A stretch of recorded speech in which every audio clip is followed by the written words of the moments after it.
as far as the satar of the male is concerned for a Muslim man, it's from the navel to the knee.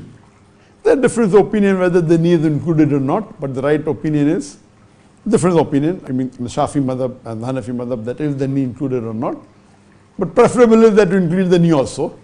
So if you are shirtless without a top, as long as from your navel downwards below the knee is covered, it is permitted.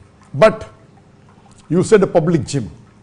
So if you know that it's a public gym, and if it's a gym where male and female are together, and then if you think it will create a fitna, by law it's permitted.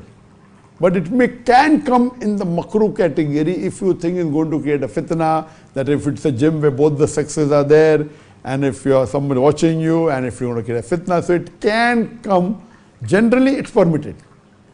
But because you said public gym means in the open place, and whether if it's only male, then no problem at all. If it's female and depending on the other situation, etc. But generally, yes, being topless in a public area for a male is permitted because his satar is from the navel to the knee.